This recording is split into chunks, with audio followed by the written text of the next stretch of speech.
स्वागत है आपका आपके अपने चैनल एचएम क्लासेस पे। आज का जो अपना वीडियो होने वाला है वो एप्लीकेशन ऑफ ट्रिग्नोमेट्री के बारे में होने वाला है। आज की जो वीडियो में है अपन इसके इंट्रोडक्शन के बारे में बात करेंगे कि एप्लीकेशन ऑफ ट्रिग्नोमेट्री में किन किन टर्म का अपन यूज करने वाले हैं। तो देखो, सबसे पहले तो आपको क्या करना है, सबसे पहले आपको एक चीज़ याद रखनी है। क्या? कि भाई मेरे पास दो लाइनें होती थी, दो लाइनें होती थी। कौन कौन सी लाइन? एक लाइन होती है मेरे पास इस टाइप की लाइन, और एक मेरे पास होती है इस टाइप की लाइन। ठीक है, दो अपने पास लाइनें होती है। ठीक। अब देखो, जो ये मेरे पास इस टाइप की लाइन होती है, इन जो ग्राउंड के अलोंग है, इनको अपन क्या बोलते हैं? इनको अपन बोलते हैं हॉरिजॉन्टल लाइन। ठीक है, क्या होता है ये मेरे पास? Horizontal line. ठीक है।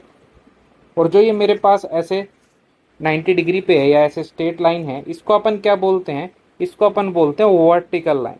कैसी लाइनें होती हैं ये अपने पास? Vertical line. ठीक है।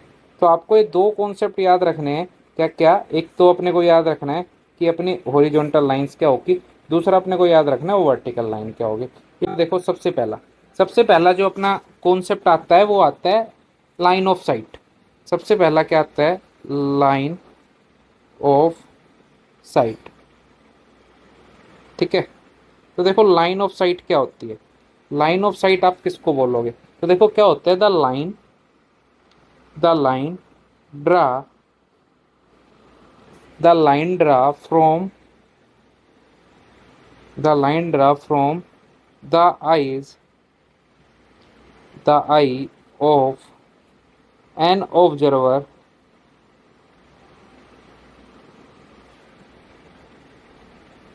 to the point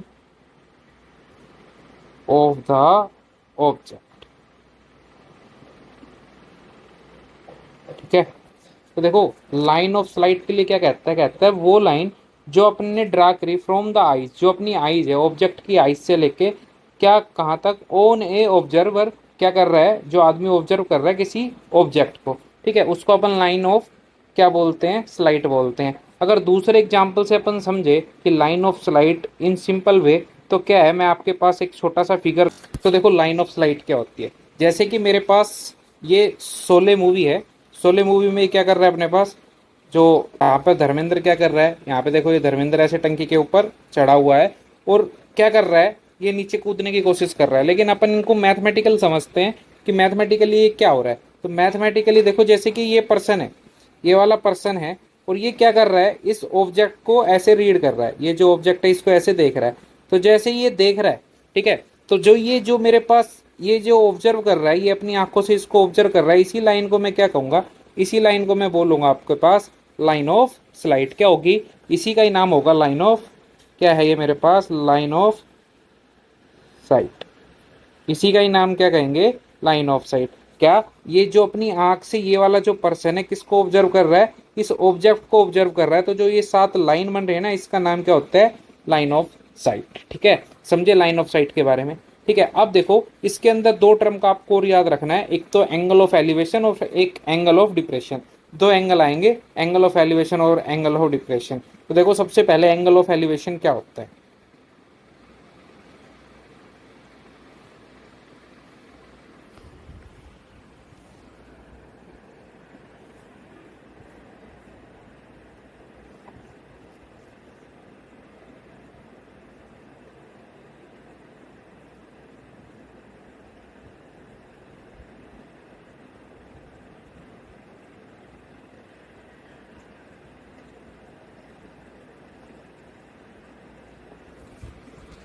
देखो, सबसे पहले अपन रीड करते हैं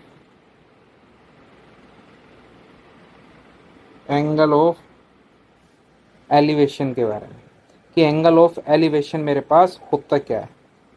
एंगल ऑफ एलिवेशन। ठीक है।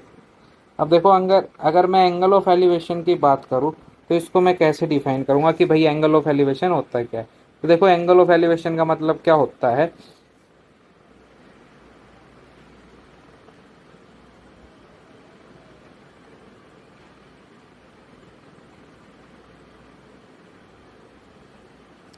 देखो, अब अपन समझते हैं सबसे पहले अपना एंगल ऑफ एलिवेशन। देखो, एंगल ऑफ एलिवेशन क्या होता है? जैसे कि मान के चलो, यहाँ पे कोई एक पर्सन है। ठीक है, ये एक मेरे पास पर्सन हो गया, और ये क्या है कि एक हॉरिजॉन्टल लाइन अलोंग ए हॉरिजॉन्टल लाइन ये क्या कर रहा है कि यहाँ पे मेरे पास कोई एक टावर है, ठीक है, कोई भी एक है, और ये अपनी आंखों से इस ऑब्जेक्ट को देख रहा है, इस ऑब्जेक्ट को क्या कर रहा है, देख रहा है, ये अपनी आंखों से इस ऑब्जेक्ट को देख रहा है, यहाँ पे कोई ऑब्जेक्ट बैठा हुआ है, ये इसको देख रहा है। तो देखो जो ये लाइन ऑफ साइट के साथ, लाइन ऑफ साइट के साथ जो लाइन ऑफ साइट है, और ये जो मेरे पास कौन सी लाइन मैंने आपको बताई थी, हॉरिजॉन्टल लाइन है, ठीक है, लाइन ऑफ साइट और ये जो हॉरिजॉन्टल लाइन है, इनके दोनों के बीच जो एंगल बनेगा ना, उसका ही नाम क्या होता है, एंगल ऑफ एलिवेशन। ठीक है, तो एंगल ऑफ एलिवेशन को आप कैसे डिफाइन करोगे, एंगल ऑफ एलिवेशन का मतलब क्या होगा कि जो एंगल ऑफ एलिवेशन होता है वो क्या, लाइन ऑफ साइट और हॉरिजॉन्टल लाइन के बीच में जो एंगल बनेगा ना, उसको एंगल ऑफ एलिवेशन कहते हैं। या दूसरे टर्म में समझे तो देखो, विद द हेल्प ऑफ मैं आपको एक फिगर से बताता हूँ कि एंगल ऑफ एलिवेशन होता क्या है। देखो सबसे पहले समझते हैं अपन एंगल ऑफ एलिवेशन को। देखो ये क्या है, जो मेरे पास फिगर है इसके अंदर आपको दिख रहा होगा कि ये एक लड़की क्या कर रही है, ये जो मेरे पास फिगर है इसके अंदर ये लड़की क्या कर रही है, ये जो लड़की है ये क्या कर रही है, इस टावर को ऑब्जर्व कर रही है। ठीक है, ये लड़की क्या कर रही है, ये आपको फिगर दिख रहा होगा। ठीक है, मैं बात कर रहा था एंगल ऑफ एलिवेशन की। तो अपन एंगल ऑफ एलिवेशन देखो कैसे समझेंगे, एंगल ऑफ एलिवेशन समझेंगे कैसे कि जैसे कि इस फिगर में मैं अगर बात करूं, तो इस फिगर को आप देखो ध्यान से देखो और फिर अपन एंगल ऑफ एलिवेशन की बात करते हैं। देखो ये जो लड़की है ये क्या कर रही है, इस टावर को ऑब्जर्व कर रही है, ऑब्जर्व कर रही है। तो जो ये लड़की की ये अपने पास आईज होगी, इसकी आईज के साथ जो ये टावर का टॉप है, ठीक है, इसको तो अपन क्या बोलेंगे, लाइन ऑफ साइट। भाई ये तो लाइन ऑफ साइट हो गई। और देखो ये जो इसकी आंखें हैं यहाँ से यहाँ तक, ये क्या बन रहा है, ये बन रही है हॉरिजॉन्टल लाइन। ये क्या हो गई, हॉरिजॉन्टल लाइन। तो जो ये एंगल बन रहा है, ये कौन सा, जो ये बीच में एंगल बन रहा है, जो भी मैंने इसको थीटा नाम दिया, इसी का ही नाम क्या होता है, angle of elevation. Angle of elevation इसी का ही नाम होता है एंगल ऑफ एलिवेशन। ठीक है, या दूसरे वे में आप समझना चाहो सिंपल वे में कि कोई भी एक पर्सन है, जैसे कि ये कोई पर्सन है और ये क्या कर रहा है, एक ग्राउंड पे खड़ा होके ऊपर की तरफ क्या कर रहा है, कोई भी ऑब्जेक्ट को देख रहा है। तो जो ये जो ग्राउंड है इसकी आंखों के साथ और जो इसी ऑब्जेक्ट के साथ लाइन ऑफ साइट है, इसके जो बीच का एंगल बनेगा उसी का नाम होता है एंगल ऑफ एलिवेशन। ठीक है, दूसरे फिगर में और देखते हैं एक फिगर। देखो अब मैं इस फिगर में फिर से बात करूं, तो देखो इसके अंदर अपन एंगल ऑफ एलिवेशन को कैसे समझेंगे। तो देखो यहाँ पे मैंने मान लिया कि यहाँ पे कोई एक पर्सन है, ठीक है, एक पर्सन है और वो क्या कर रहा है, अपनी आंखों से क्या कर रहा है, इस टावर के इस कॉर्नर को देख रहा है। ठीक है, टावर के यहाँ पे कॉर्नर को देख रहा है। तो जो ये इस ग्राउंड की जो हॉरिजॉन्टल लाइन हो गई, इस हॉरिजॉन्टल लाइन, और इसको अपन क्या बोलेंगे, लाइन ऑफ साइट। तो जो ये हॉरिजॉन्टल लाइन और लाइन ऑफ साइट के बीच ये जो एंगल बनेगा, इसी का ही नाम आपको मैंने क्या बताया था, एंगल ऑफ एलिवेशन। ठीक है, इसी का ही नाम मैंने आपको बताया था, क्या है ये, इसका नाम मैंने आपको बताया था, यही एंगल ऑफ अपने पास क्या है, एलिवेशन है। ठीक है, तो आप समझ गए होंगे एंगल ऑफ एलिवेशन क्या होता है। ऐसे देखो जो दूसरी टर्म आती है उसका नाम है एंगल ऑफ डिप्रेशन। तो देखो एंगल ऑफ डिप्रेशन क्या है, दूसरी टर्म का नाम है एंगल ऑफ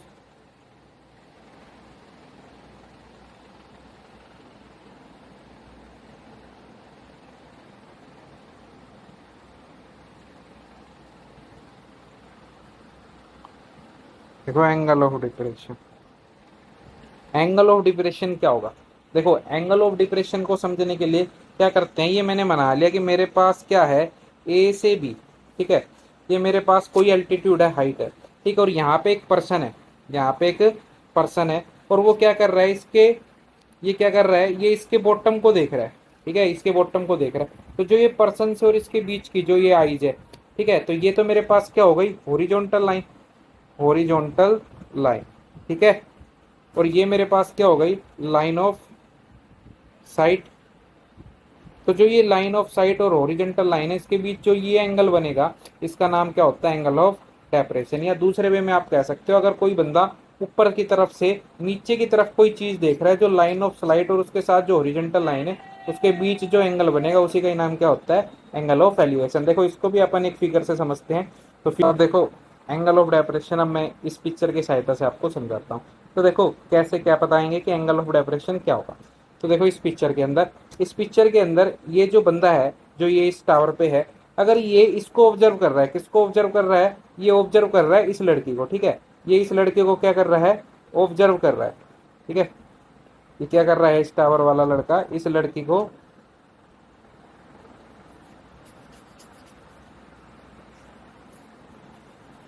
जैसे ये जो टावर वाला लड़का है ये क्या कर रहा है, ये इस लड़की को ऑब्जर्व कर रहा है, ठीक है। तो ये इसके साथ जो ये हॉरिजॉन्टल लाइन है, तो ये और ये कौन सी हो गई, लाइन ऑफ स्लाइड। तो ये जो बीच का एंगल है ना, इसी का ही नाम क्या था, एंगल ऑफ डेपरेशन। अगर मैं मान लेता हूं कि मैं यहाँ पे एक लाइन और ड्रॉ कर दूं, ठीक है, और ये वाली और ये दोनों लाइन एक दूसरे की क्या होगी, पैरेलल, क्योंकि ये दोनों हॉरिजॉन्टल लाइन है। तो ये एंगल और ये एंगल ऑलवेज क्या होगा, इक्वल होगा, कि ये वाला और ये वाला इक्वल होगा। कैसे इक्वल होगा, आपने 9th क्लास के अंदर पढ़ा था, अगर दो पैरेलल लाइन है और ये बीच में ट्रांसवर्सल का काम कर रही है, तो ये दोनों के दोनों एंगल एक दूसरे के क्या होंगे, इक्वल होंगे, ठीक है। तो ये इस क्वेश्चन का कॉन्सेप्ट है। इसके बाद आपको क्या याद रखना है, इस क्वेश्चन के अंदर आपको याद रखने की जरूरत पड़ेगी टिग्नोमेट्रिकल टेबल्स की। टिग्नोमेट्रिकल टेबल है जिसको आपको क्या करना पड़ेगा, याद रखना पड़ेगा इस चैप्टर को करने से पहले।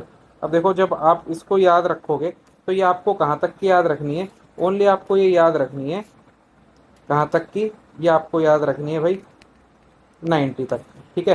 तो ये मेरे पास 6 टिग्नोमेट्रिकल मेंबर थे, कितने थे, 6 टिग्नोमेट्रिकल मेंबर है ये आपके पास, जिसका नाम क्या है, साइन, जिनका नाम है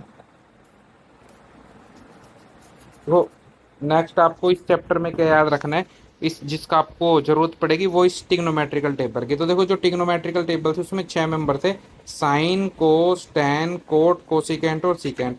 आपको उनकी वैल्यू 0 डिग्री पे पता होना चाहिए, 30 डिग्री पे पता होना चाहिए, 45 डिग्री पे पता होना चाहिए, 60 डिग्री पे पता होना चाहिए और 90 डिग्री पे पता होना चाहिए। अगर किसी बच्चे को ये टेबल याद नहीं हो पा रही तो उसके लिए भी अपने पास क्या है, एक शॉर्ट मेथड है। शॉर्ट मेथड देखो क्या कहता है, शॉर्ट मेथड कहता है आपको कि आपको एक छोटी सी चीज याद रखनी है। क्या याद रखोगे, कि ये मेरे पास एक नंबर लाइन मैंने बना ली और इसके ऊपर क्या हो गया, यहाँ पे 0 डिग्री हो गया, उसके बाद यहाँ पे मैंने मान लिया 30 डिग्री हो गया, यहाँ पे मान लिया 45 हो गया, उसके बाद 60 हो गया और लास्ट में कितना आ गया, 90 डिग्री, ये हो गया। फिर आपको एक चीज याद रखनी है, क्या, L R L upon 4 4 R, ठीक है। ये ट्रिक क्या कहती है, ट्रिक ये कहती है, अगर आपको साइन थीटा की वैल्यू निकालनी है तो साइन क्या होगा, एल अपॉन आर, ठीक है। एल का मतलब होगा लेफ्ट साइड और आर का मतलब होगा राइट साइड। अब आपको देखो क्या करना है, जैसे कि एल एल का मतलब है लेफ्ट, मेरे को सपोज करो साइन 45 की वैल्यू निकालनी है, तो साइन 45 की मैं वैल्यू निकालूंगा तो कैसे करूंगा इसे, इस ट्रिक के अनुसार। अगर मेरे को साइन 45 की वैल्यू निकालनी है तो देखो इस ट्रिक का अपन कैसे यूज करेंगे। साइन क्या होता है, एल अपॉन आर, मतलब लेफ्ट में कितना है, तो इस तरफ वाला लेफ्ट होगा और इस तरफ वाला राइट होगा। तो एक बात बताओ, साइन की वैल्यू क्या होगी, साइन की वैल्यू होगी एल अपॉन 4, ठीक है, एल अपॉन 4। अब मेरे को साइन 45 निकालना है, तो एल का मतलब लेफ्ट, 45 के लेफ्ट में कितने लोग बैठे हैं, 2 लोग, और नीचे कौन है, 4, सोल्व करोगे तो 2, तो 1/√2, और यही आपके पास साइन 45 की वैल्यू होती है। देखो, अगर इसको फिर से मैं अप्लाई करूँ तो इस बार मैं अप्लाई कर लेता हूँ साइन 60 पे, कितने पे अप्लाई कर लेता हूँ, साइन 60 पे, साइन 60 फिर से ही लगाऊंगा, एल अपॉन 4, एल का मतलब कितना है, लेफ्ट साइड, तो साइड से कितनी है, लेफ्ट में 1 2 3, 3 लोग है भाई, और नीचे 4, देखो 3 किसी का रूट होगा नहीं और 4 किसका हो गया, 2 का, तो ये साइन 60 की वैल्यू होगी। ऐसे ही देखो, जो ये सेकंड वाला है, सेकंड वाला आपको मैंने क्या बताया, सेकंड वाले का, जो अपना सेकंड वाला है, सेकंड वाला क्या होगा, सेकंड वाला आपके पास क्या था, L R L upon 4 4 R, ठीक है। और ये आपके पास एक नंबर लाइन थी, 0 थी, 30 था, 45 था, 60 था और 90 था, ठीक है। दूसरा वाला कोस को रिप्रेजेंट करेगा, क्या हो गया, कोस आर अपॉन 4, आर का मतलब राइट, जैसे कि आपको निकालनी है कोस कितने की, कोस में 30 निकाल लेता हूँ, तो 30 के राइट में देखो कितने लोग बैठे हैं, 1 2 3, 3 लोग और नीचे 4, ये किसी का होता नहीं और ये किसका हो गया, 2 का। ऐसे ही आपको अगर टेन थीटा निकालना है तो क्या होगा, एल अपॉन आर, एल का मतलब लेफ्ट और आर का मतलब राइट। अब मेरे को मान लो 10 45 निकालना है, कितना निकालना है, 10 45, तो एल 10 के 45 के राइट में कितने हैं, 2 लोग, लेफ्ट में भी कितने हैं, 2 लोग, ठीक है, राइट लेफ्ट में भी दो है, राइट में भी दो है, सोल्व करेंगे तो एक किसी का रूट होगा नहीं तो एक। ठीक है, ऐसे ही आपके पास जो बाकी ट्रिग्नोमेट्रिकल मेंबर बच गए, कौन कौन बच गए, वो उनका रेसिप्रोकल कर लेंगे। रेसिप्रोकल का मतलब सबसे पहले तो आ गया कोसिकेंट थीटा, तो कोसिकेंट को लिखोगे 4/L। ऐसे ही आपने क्या निकाल लिया, सीकेंट थीटा, उसको लिखोगे 4/R। और ऐसे ही आपके पास बच गया लास्ट में कौन बच गया, कोट, तो कोट थीटा को आप लिखोगे R/L। ठीक है, तो जो ये मेरे आज की वीडियो थी इसके अंदर एप्लीकेशन ऑफ ट्रिग्नोमेट्री में इसमें जो बेसिक्स था उनके बारे में मैंने रीड किया है। जो नेक्स्ट वीडियो आपको मेरी कल अपने चैनल पे मिलेगी उसके अंदर 1 से लेके इसके 15 तक के सारे क्वेश्चन का सॉल्यूशन आपको 1 बाय 1 मिलेगा। तो अगर आपने अभी तक हमारे चैनल को सब्सक्राइब नहीं किया तो please subscribe HM classes. Thank you for watching.